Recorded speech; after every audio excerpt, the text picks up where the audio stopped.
Before you ever questioned the world had already spoken to you. Not through facts or arguments, but through words, quiet, ordinary words that slipped into your mind long before you were capable of resisting them. Names for things, labels for feelings, categories for people. You did not choose them. You inherited them. And yet, they became the tools through which you learned to think. Consider this for a moment. Try to imagine a thought you cannot put into words. You may feel something, confusion, unease, longing, but the moment you try to explain it, it collapses into approximation. You search for the right phrase, the right expression, and when you fail, you often conclude that the thought itself was unclear. But what if the thought was never the problem? What if the problem was the language you were forced to use? We live under the assumption that language is a neutral tool, a transparent medium that simply carries meaning from one mind to another. But this assumption hides a far more disturbing possibility, that language does not merely express thought, but shapes it, that it does not reflect reality, but filters it. Think of the arguments you have witnessed that never reach resolution, political debates where both sides talk endlessly, yet never seem to understand one another, moral disagreements where each person believes the other is blind, irrational, or corrupt. These conflicts often persist not because people lack intelligence, but because they are operating within entirely different linguistic frameworks, different definitions of words like freedom, justice, truth, or harm. Language, in these moments, does not bring clarity. It enforces division. Even your inner life is not immune. There are emotions you struggle to name, experiences that feel real but resist articulation. When language fails you here, you may interpret the silence as emptiness, but silence does not always mean absence. Sometimes it marks the boundary of what language can contain.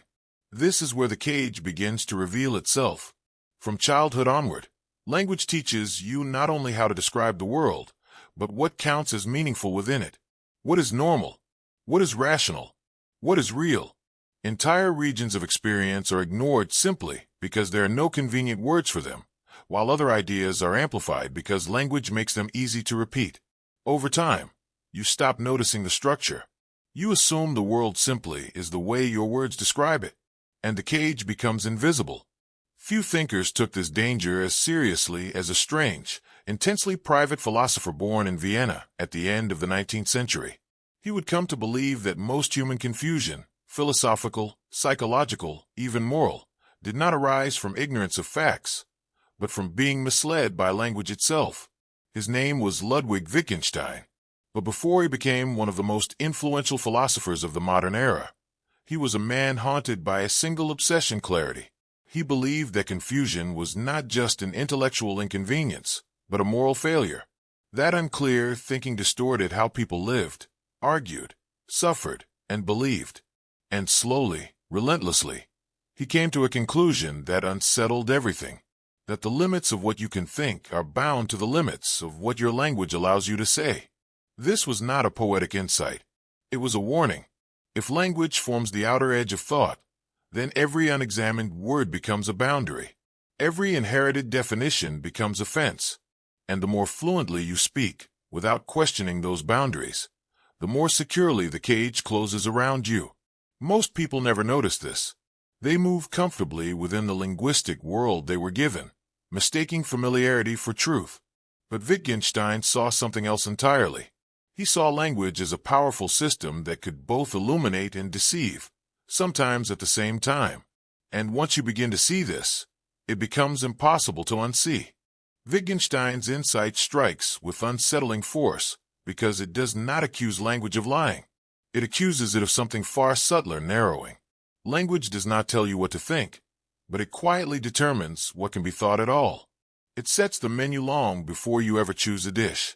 Look closely at how you describe yourself. Your identity is stitched together from words: student, failure, success, outsider, believer, skeptic. Each label feels descriptive, yet each carries invisible assumptions about what you are allowed to be, feel, or become. Over time, these words harden into facts. You stop questioning them. You live inside them. The same process unfolds at a collective level. Entire societies organize themselves around linguistic constructs that feel natural only because they are repeated endlessly. Progress, productivity, normality, security. These words do not merely describe goals, they shape behavior. They reward certain actions and punish others, all without ever appearing coercive. Wittgenstein recognized that this is how power often operates, not through violence or commands, but through the quiet authority of shared language. When everyone agrees on the meaning of a word, dissent becomes difficult. When a concept cannot be named, it cannot be defended. This is why he grew increasingly suspicious of grand explanations and abstract theories. He noticed that philosophers, scientists, and politicians alike often became trapped by the very language they used to explain the world. They mistook linguistic clarity for truth, and verbal precision for understanding. In response, Wittgenstein adopted a radical stance. He began to believe that many of the problems humans argue about endlessly are not real problems at all, but linguistic illusions, confusions created by misusing words outside the contexts that give them meaning. This realization changed how he saw philosophy itself. Instead of constructing systems or doctrines, he believed philosophy should act like therapy, untangling the knots language ties in the mind. Its task was not to add new knowledge, but to dissolve false questions. Yet this approach came at a cost. If many of our deepest questions dissolve under scrutiny, what remains? If language cannot capture the most important aspects of life, meaning, value, purpose, how are we supposed to live with that silence? Wittgenstein did not offer comfort here. He believed that trying to force language beyond its limits only deepened confusion. Some things, he concluded, must be lived rather than explained. When language reaches its boundary, honesty demands restraint. This is why he treated silence with such seriousness, not as ignorance, but as respect for what cannot be reduced to words. And this is where the unease intensifies. If the boundaries of your language define the boundaries of your world, then expanding awareness is not merely about learning new facts. It requires questioning the words you rely on most. It demands noticing when language clarifies and when it quietly deceives. Most people never attempt this. It is uncomfortable work. To question language is to question the ground beneath your thinking. It destabilizes certainty. It reveals how fragile many of your convictions really are. But once you recognize the cage, something shifts. You begin to hear familiar words differently. You notice how often arguments hinge on definitions rather than realities. You see how easily language can inflame fear, loyalty, or outrage without ever appealing to reason. And slowly, a disturbing possibility emerges. That freedom is not merely restricted by laws or institutions, but by the words you use to describe yourself and the world. This question now hangs in the air, unresolved and unavoidable. If language shapes thought, and thought shapes reality, then how much of your life has been lived inside a structure you never chose? Ludwig Wittgenstein did not arrive at philosophy out of curiosity. He arrived out of necessity. From the outside, his early life appeared privileged beyond imagination. He was born into one of the wealthiest families in Austria, surrounded by culture, music, and intellectual achievement. His home was frequented by artists and thinkers of the highest caliber. But beneath this refinement lay an atmosphere of suffocating pressure and emotional austerity. Achievement was expected. Weakness was unacceptable. Silence was often safer than expression. Tragedy haunted the Wittgenstein household. 3 of Ludwig's brothers would eventually take their own lives. This was not an incidental detail of his biography. It was a psychological undercurrent that shaped his entire existence. From a young age, Wittgenstein learned that the inner world could become unbearable when left unstructured, unnamed, or uncontrolled. This fear of inner chaos followed him everywhere. As a student, he was consumed by an almost violent need for certainty. He could not tolerate vagueness. Ambiguity felt like a threat. Either something was clear, or it was meaningless. This temperament would later define his philosophical mission, to eliminate confusion at its root. When Wittgenstein encountered logic and mathematics, it felt like salvation. Here was a domain governed by precision, rules, and necessity. No room for interpretation. No room for emotional distortion. Logic promised a world where everything had its place, and nothing important was left unsaid. This promise would lead him to one of the most ambitious intellectual projects of the 20th century. During the First World War, while Europe tore itself apart, Wittgenstein retreated into intense philosophical isolation. In the midst of violence, death, and chaos, he worked obsessively on a book he believed would finally bring clarity to all philosophical problems. That book would become known as the Tractatus Logico-Philosophicus. Its central idea was radical in its simplicity. Language, Wittgenstein argued, works by picturing reality. A meaningful sentence corresponds to a possible fact in the world. If language is structured logically, it can represent reality with absolute clarity. And if something cannot be represented in this way, then it is not merely difficult to say. It is meaningless to attempt to say it at all. This was not an invitation to humility. It was an act of intellectual purification. Wittgenstein believed that philosophy had gone astray by trying to speak about things language was never designed to capture. Metaphysics, ethics, theology, these domains, he argued, generated endless confusion precisely because they misused language. They tried to say what could only be shown, or perhaps not captured at all. His solution was ruthless. Draw a sharp boundary around meaningful language and discard everything beyond it. The Tractatus was written in short, numbered propositions, each one precise, austere, and uncompromising. It read less like a philosophical argument and more like a set of commands. Do not speculate. Do not embellish. Do not confuse. And at the very edge of this system lay his most famous declaration: what cannot be spoken of must be passed over in silence. To many, this sounded like wisdom. To Wittgenstein, it was necessity. He believed he had finally solved philosophy by showing its limits. Once these limits were recognized, philosophical problems would dissolve, not because they were answered, but because they were exposed as misunderstandings of language. For a brief moment, clarity seemed complete, but the victory was short-lived. After completing the Tractatus, Wittgenstein experienced something closer to collapse than triumph. If philosophy's problems had been resolved, then his life's central obsession was over. There was nothing left to say. And if nothing meaningful could be said, then silence was not a choice. It was an obligation. He walked away. Wittgenstein gave away his inheritance, abandoning one of the largest fortunes in Europe. He left academic life entirely, working instead as a schoolteacher in rural villages, living with extreme simplicity, almost as if he were punishing himself for having spoken too much. This retreat was not peaceful. It was marked by frustration, isolation, and deep self-criticism. He struggled to connect with others. His demand for clarity often turned into cruelty, both toward himself and those around him. The same precision he sought in language, he demanded in human behavior, and reality rarely complied. What haunted him most was a growing suspicion he could no longer suppress. If the Tractatus had truly solved philosophy, why did life remain so resistant to explanation? Despite all his logical rigor, the most important aspects of existence, love, guilt, suffering, meaning, refused to be neatly contained. They did not disappear simply because language was forbidden to speak about them. They persisted, stubborn and undeniable. Slowly, a realization began to take shape. Perhaps the mistake was not that philosophers spoke too much about meaningless things. Perhaps the mistake was believing that language had a single, fixed structure capable of capturing reality at all. This doubt marked the beginning of Wittgenstein's intellectual reversal. He returned to philosophy years later, but as a radically different thinker.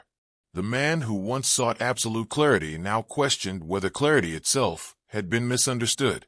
He began to notice that language in everyday life did not function like a logical mirror of the world. It was messy, flexible, contextual, and deeply embedded in human activity.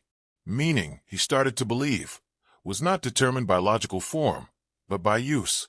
Words did not derive their significance from abstract definitions, but from how people actually employed them in real situations. Language was not a rigid system, it was a living practice. This insight would eventually dismantle the very foundation of his earlier work. The idea that language had sharp boundaries now seemed naive. The belief that silence could resolve philosophical confusion felt incomplete. Reality was not divided into what could and could not be said. Instead, it consisted of countless overlapping ways of speaking, each governed by its own rules. Wittgenstein had once tried to impose order on language from above. Now he saw that language organized itself from within human life. This realization was not comforting. It meant abandoning the dream of final certainty. It meant accepting that confusion was not an error to be eliminated, but a condition to be understood. And it meant admitting something deeply unsettling, that his greatest philosophical achievement may have been built on a false assumption, that language could ever be fully mastered. This moment of reversal sets the stage for the most disturbing implication of Wittgenstein's thought.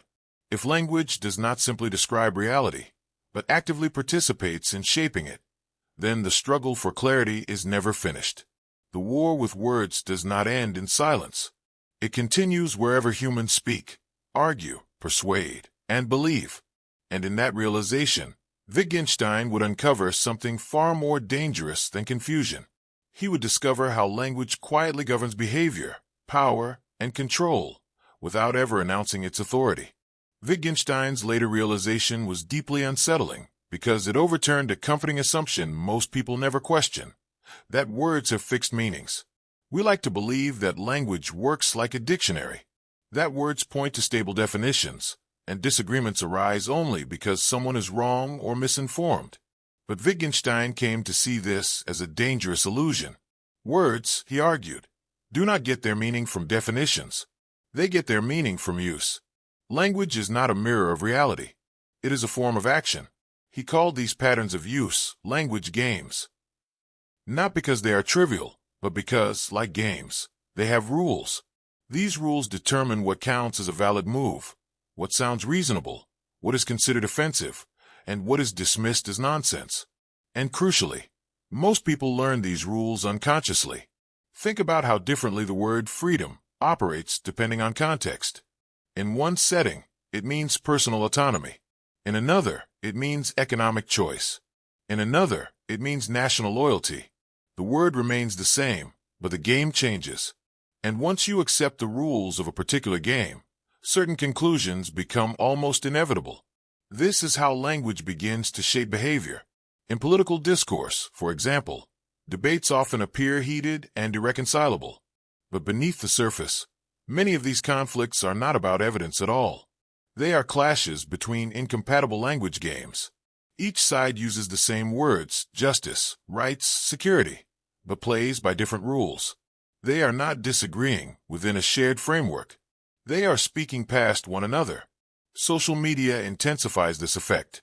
Platforms reward emotionally charged language, simplified narratives, and moral certainty. Over time, users adapt their speech to fit the environment. Certain phrases signal belonging. Others trigger outrage. Gradually, language stops being a tool for understanding and becomes a weapon for alignment. Wittgenstein would have recognized this immediately. He understood that language does not merely express beliefs, it trains them. When a community repeatedly uses a word in a particular way, it shapes how members perceive reality. What feels obvious, absurd, or unthinkable is determined less by facts than by linguistic habits. Consider how the word normal functions. It rarely describes reality neutrally. Instead, it quietly enforces conformity. To be normal is to be acceptable. To deviate is to invite suspicion. The power of the word lies not in argument, but in implication. No one needs to tell you to obey. Language does the work for them. The same is true of words like success and failure. These are not objective measurements. They are cultural constructs embedded in specific language games, often economic ones. Once you internalize these terms, your sense of worth becomes tethered to definitions you did not create. You pursue goals because language frames them as meaningful, not because you consciously chose them. This is where Wittgenstein's philosophy begins to sound almost conspiratorial, though he never framed it that way. There is no hidden cabal controlling thought through secret messages. The mechanism is far more mundane and far more effective. Power operates through shared language, through repetition, through habits of speech that feel natural precisely because they are never examined. Psychology reinforces this insight. Human beings rely on mental shortcuts to navigate complexity. Language provides those shortcuts. Labels replace analysis. Slogans replace reasoning. Over time, the linguistic frame becomes the reality itself. Once a concept is linguistically established, challenging it feels not just difficult, but wrong. The emotional resistance is immediate, defensive, personal. This is why disagreements so often escalate into hostility. When someone challenges your language game, they are not merely questioning an idea. They are threatening the rules that organize your world. And most people will defend their language long before they defend the truth. Advertising understands this instinctively. Modern marketing rarely focuses on products alone. It sells identities, lifestyles, and meanings. Words like authentic, empowering, premium, or essential do not describe objective qualities. They invite consumers into specific language games, ones where purchasing becomes an act of self-definition. Once inside that game, behavior follows predictably. Propaganda operates on the same principle, but with higher stakes. It does not need to fabricate reality entirely. It only needs to redefine key terms. When language shifts, perception follows. War becomes security. Surveillance becomes safety. Obedience becomes responsibility. Wittgenstein's insight reveals why this works. People rarely question the rules of the game they are playing. They argue passionately within it, assuming its structure is fixed and obvious. Meanwhile, the most powerful move, the framing of the language itself, remains invisible. Even concepts related to mental health are shaped by language games. Diagnostic labels can provide clarity and relief, but they can also constrain identity. Once a person adopts a label, it begins to organize their self-understanding, behavior, and expectations. The label does not merely describe experience, it reshapes it. None of this requires malicious intent. Language games evolve naturally within communities, but once established, they exert real force. They determine what questions can be asked and which ones sound nonsensical. They define what counts as evidence and what is dismissed as ignorance. Wittgenstein did not believe it was possible to step outside all language games. There is no neutral position beyond language. Every attempt to describe reality relies on some set of rules. This is the uncomfortable truth at the center of his philosophy. You cannot escape language, but you can become aware of how it operates. Awareness changes the relationship. When you recognize a language game, you are less likely to be unconsciously governed by it. You begin to notice when debates are trapped by definitions rather than driven by understanding. You see how emotional reactions often arise not from facts, but from violated linguistic expectations. This awareness does not make you immune to manipulation, but it creates distance. Instead of asking, "Is this statement true or false?" you begin to ask, "What game is being played here? What assumptions are built into these words? What behaviors do they reward? What alternatives do they exclude?" These questions dissolve a surprising number of conflicts. Wittgenstein believed that many philosophical problems disappear once we stop forcing language into rigid structures and instead observe how it is actually used. Confusion arises when words are torn from their contexts and treated as if they had universal meanings. The same applies to social and political life. When people insist that their definitions are absolute, disagreement becomes inevitable. When they recognize language as a practice rather than a system, humility becomes possible. The most disturbing realization, however, comes last. If language quietly shapes thought, and thought guides behavior, then control does not require censorship or coercion. It only requires stable language games that people willingly maintain. And most people do. They defend the words that define them. They repeat the phrases that signal belonging. They enforce linguistic norms on one another, often believing they are defending truth or morality. In this sense, language does not merely reflect society. It governs it. Wittgenstein never offered a grand solution to this problem. He did not promise liberation from language. What he offered instead was a form of intellectual vigilance. Pay attention to words. Notice how they function. Observe when they clarify and when they quietly command. Because once you see language as a game, you can no longer pretend that words are harmless. They are among the most powerful forces shaping human behavior. And most of the time, they operate without ever being noticed. If language shapes thought, then the question of freedom becomes unavoidable. Not political freedom, not economic freedom, but something far more intimate and unsettling, the freedom to see clearly. The freedom to think without being silently guided by inherited words, borrowed definitions, and invisible rules. At first glance, Wittgenstein's philosophy seems to offer little hope. If we cannot step outside language, if every thought we have is already shaped by linguistic structures, then liberation sounds like an illusion, a comforting story we tell ourselves to avoid despair. But Wittgenstein did not see freedom as escape. He saw it as recognition. The mistake, he believed, was assuming that freedom meant replacing one set of words with another, or winning arguments within the same broken framework. This is why debates feel endless and exhausting. People talk past one another, refining definitions, sharpening slogans, producing more language to solve problems created by language itself. Wittgenstein thought this impulse was part of the disease. Instead of asking for better answers, he asked a different question. What if the problem is the question itself? What if the confusion lies not in what we think, but in how language has trained us to think? This led him to a radical redefinition of philosophy. Philosophy was not a theory of the world. It was a form of therapy. Its purpose was not to explain reality, but to relieve the mental tension caused by linguistic misunderstanding.